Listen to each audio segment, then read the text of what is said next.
I started as an insurance salesman in Brentwood. I was making $640 a month.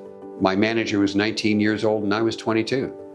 And so basically, yeah, what did I think? I thought, okay, well, I just have to listen to what he says and try to sell life insurance at the kitchen table, 4 nights a week. That's the deal. And it was only over time, slowly, as I got to meet people and I saw successful people in the industry and people doing things besides insurance, and you started to look at that and say, wow, there's another world out there.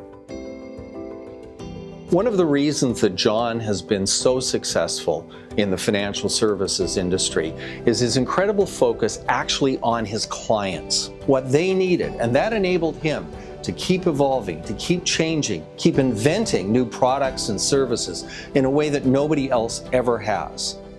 What I see is he is leading the financial industry into new territories with new models and new ways of thinking. He's always problem solving, and that's how I see John, as this entrepreneurial, trailblazing, big thinker. But maybe the biggest difference for us is what we do in financial planning. So we are, at the core, we started as a financial planning firm. We didn't start as an asset management firm. So the financial planning was, you sit down with somebody and you have to gather information about who they are, what their objectives are, what their requirements are. And you have to eventually develop skills in insurance planning, estate planning, tax and compensation. And these are all the requirements to be an effective, really effective advisor. The financial plan it's a bedrock, it's the cornerstone of being effective on the investment side. Working with John on the philanthropic side with his company and what Nicola Wealth Management is trying to do in the space of philanthropy, this man is laser focused. I think for years, for decades, and he has not changed his vision for something he calls sharing the pie.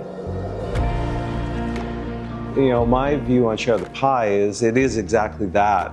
This abundant giver, sort of heart-centered, looking out to say, I've built something, but there's other needs, there's other community needs, there's greatest needs that I need to lean into. He and Claire and their family do that. As an organization, Nicola does that. It's just core to how my father thinks. I think it's really important, as somebody who's an entrepreneur, a founder of a business, that you recognize the contributions of those who come along on that journey with you. And I think it creates the best outcome for everybody. John brings to the community and to his involvement in the community exactly the same rigor and discipline he brings to investments. He really understands the opportunity to make a difference, and he treats it like an investment. What's different about John, I think, is while John and Claire are committed to investing in healthcare, in youth, in the arts, what they really do is they invest in people. And I think that's the secret that enables them to be so successful at making a difference. John has set the tone at the top in this organization in terms of his commitment to community. All of us are better off when all of us are better off. Certainly men who've been married a long time will say this, that they were lucky that they found their spouse. And I would say 100% for me too. And of course, our beginnings are so much serendipity. We met in a blind date because I was in a band and she and her friend came to hear us play, and that was our first date.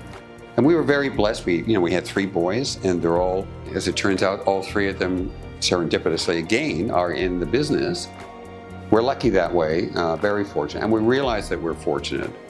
Recognizing, your spouse and your family and your friends and the impact they have on how far you get to go. Yes, I had to do certain things, to get the recognition, but I also had to, at the same time, appreciate the value of the inputs that I got from so many other people in the first place. It's a real opportunity and privilege for me to be able to be involved at this point and be able to contribute to continuing that legacy. One of the things that the Laureates really embodies is legacy. And your legacy is going to be celebrated, I think, for many, many years to come.